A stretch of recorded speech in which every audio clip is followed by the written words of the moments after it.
all yogic practices.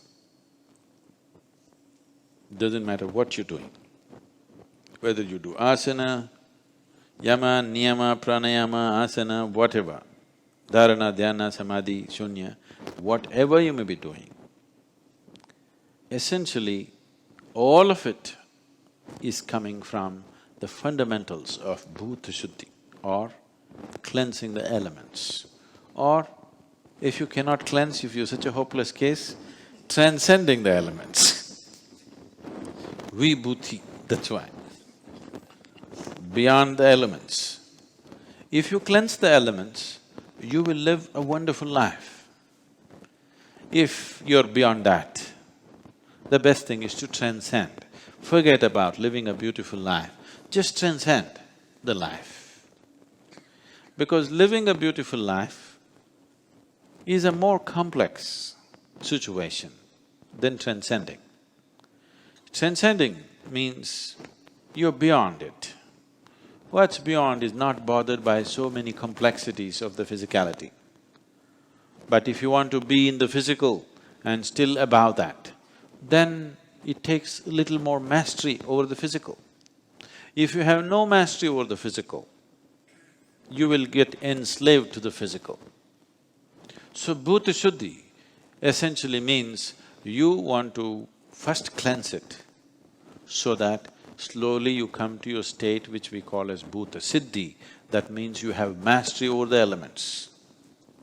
Everybody has some kind of capability with the elements, otherwise you wouldn't even live a normal life. Right now, how well organized the five elements are in your system decides how firm and stable and organically strong this body is. It's just… body is a play of five elements. So is the world, so is the universe.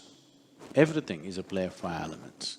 In these five, unless you want to explore mystical dimensions, you don't have to bother about the space. So there are only four.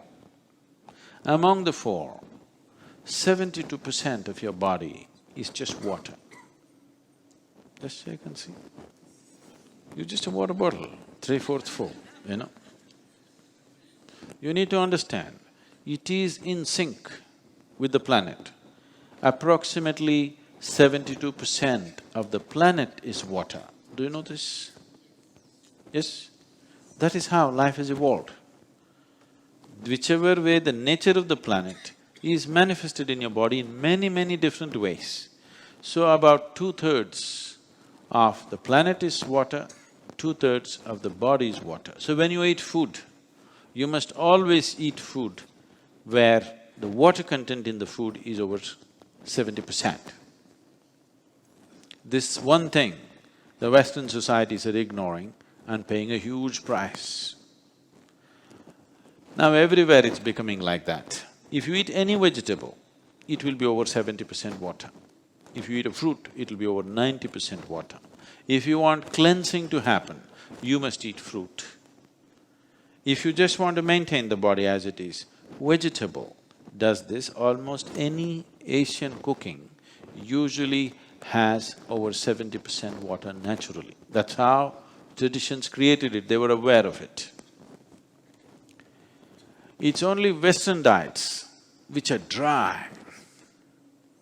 You drink water, it doesn't work like that. The food should have over 70% water content. So 72% is water. Another 12% is earth, you know. Only 12% of your body is actually earth. Largely it is water, so that's 84%. Another 6% is air. Air is the easiest thing to manage and take charge of because there is breath and you can take charge of it in a certain way. Another 4% is fire. Taking mastery over fire could do many things to you, but because you are householders living in family situation, you don't have to take charge of fire. You can keep it as it is, sometimes you can burn somebody a bit.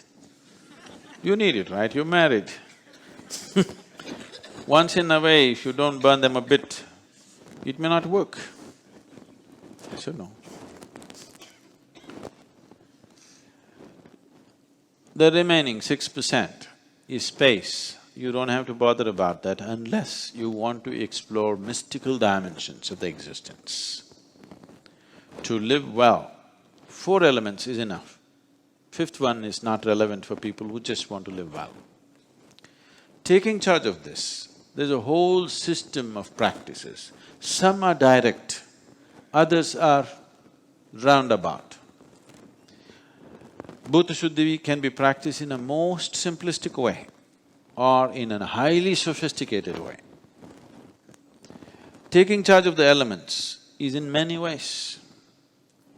One thing is how you consume these elements, how you treat these elements. The whole system of ancient cultures were about treating the 4 elements right. The 4 elements are the basis of your creation. If you have even a minor mastery over it, you will start living in ways that other people think is magical. Nothing magical, because right now you drink water. See how it is? Does it look like you? Does it look like you? Does it look like you? Does it resemble any of you?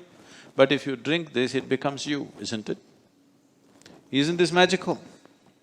This itself, life itself is magical. There's nothing in life which is not magical, isn't it? Just some disease got cured, that is not the miracle. Look at this becomes you. This is a phenomenal miracle, isn't it? Once you're capable of performing this miracle, you should be capable of many other minor things. Fixing an ailment or you damaged something, fixing it, all these things should be possible because you're creating the whole body from inside, isn't it? Using the 4 elements, you are creating a whole body. Unfortunately, it's happening unconsciously, that's all. So, bringing consciousness to how these 4 elements are becoming human body. When I say human body, from this water you're manufacturing a highly sophisticated mechanism, isn't it? Yes or no? What this amounts to is, if I just pour this water on the floor, it became iPad. What would you call that? Suppose this glass of water, I poured it down and there this water became iPad. What do you call that? Miracle, isn't it? The same thing, I drink this becomes I. This not a miracle? I was in the same trip I came to Deagle Airport and there was a grumpy-looking security man. He asked, any fluids? I said like this.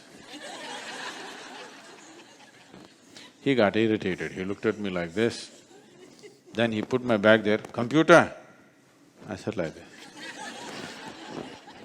He burst out laughing. We are too impressed with what's happening around us. What's happening within us is too big, isn't it? Yes? All computers are a small manifestation of this, isn't it? We are enamored with that, but not enamored with this. That is our problem. So, looking inward itself is Bhuta Shuddhi. If that's not possible for you, there are simple processes. There are practices, there are rituals, there are elaborate systems as to how to take charge of elements. Or if you don't know how to do it, somebody can perform something from which everybody can benefit. There are Bhuta Shuddhi rituals. For example, every month there is Panchabhuta Aradhana happening in the Dhyanalinga. You don't know how to do it. Somebody else will do it, you just sit there in the presence and benefit from that.